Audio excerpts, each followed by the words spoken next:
Warm greetings to everyone. This is Tanuja from Department of Food Service Management and Dietetics, Kaveri College for Women, Autonomous, Trichy.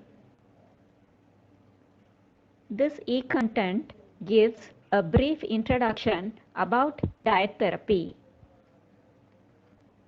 Diet therapy means use of diet not only in the care of sick person but also in the prevention of disease and maintenance of health.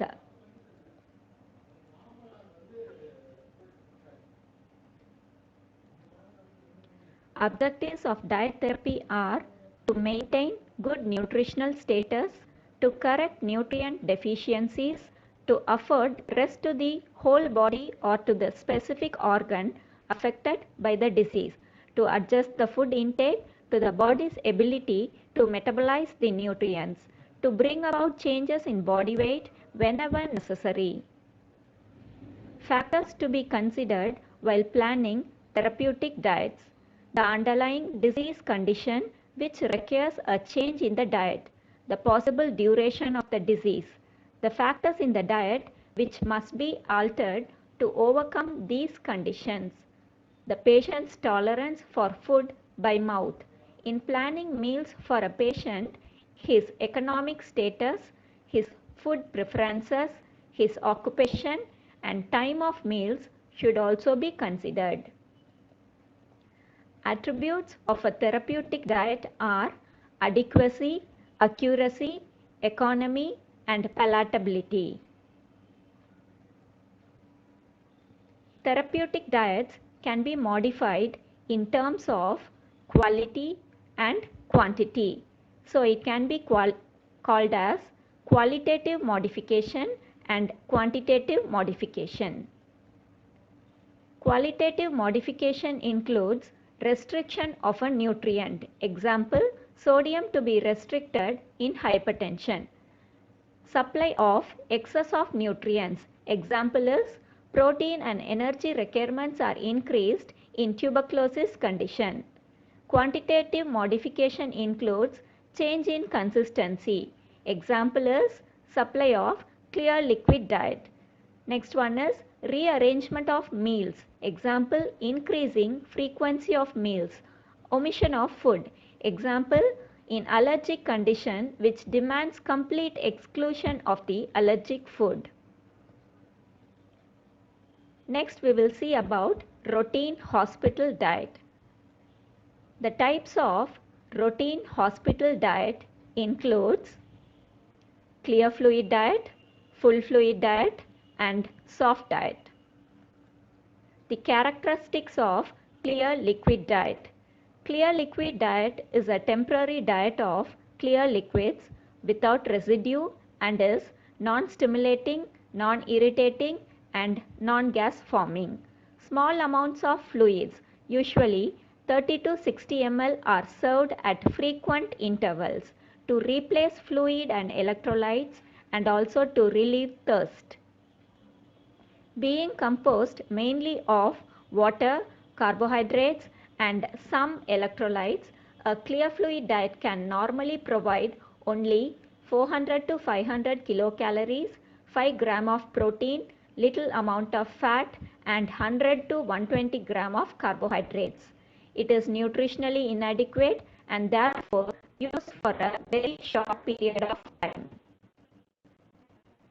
Examples of clear fluid diet are stringy fruit juices, vegetable broth, tea and coffee without milk, and gelatin water.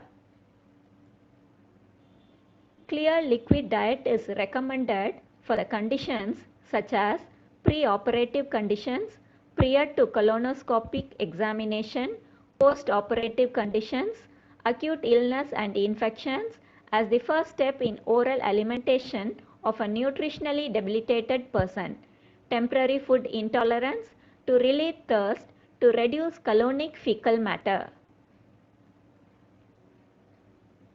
The characteristics of full fluid diet are: it includes all foods which are liquid or can be liquefied at room and body temperature. It is free from cellulose and irritating spices and condiments. This diet can be properly planned and made nutritionally adequate for maintenance requirements. If used for more than 2 days, then a high protein and high calorie supplement may be necessary. This diet is given in between a clear liquid diet and soft diet. The average nutritional composition of this diet is 1200 kilocalories and 35 gram of protein. This should be given at 2 to 4 hours interval. The examples of full fluid diet are milk and milk-based beverages, yogurt, eggnog, custard, ice cream, vegetable and fruit juices, strained or blended gruel, and cream.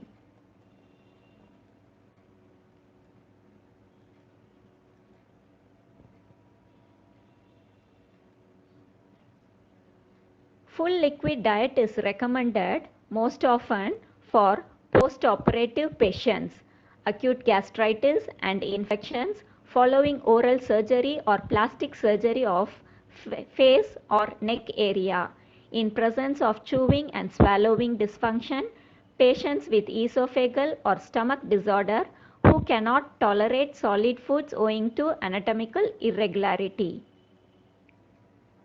The characteristics of soft diet is used as a transitional diet between full fluid and normal diet. It is nutritionally adequate. It is soft in consistency, easy to chew, made up of simple, easily digested foods, containing limited fiber and does not contain rich or highly flavored foods.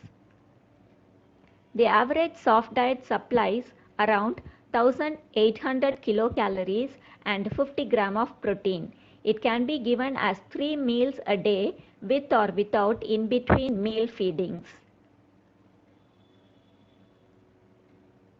These are some of the examples of soft diet. Soft diet is recommended for patients progressing from full fluid diet to general diet, post-operative patients unable to tolerate general diet, patients with mild gastrointestinal problems, between acute illness and convalescence, acute infections. Thank you.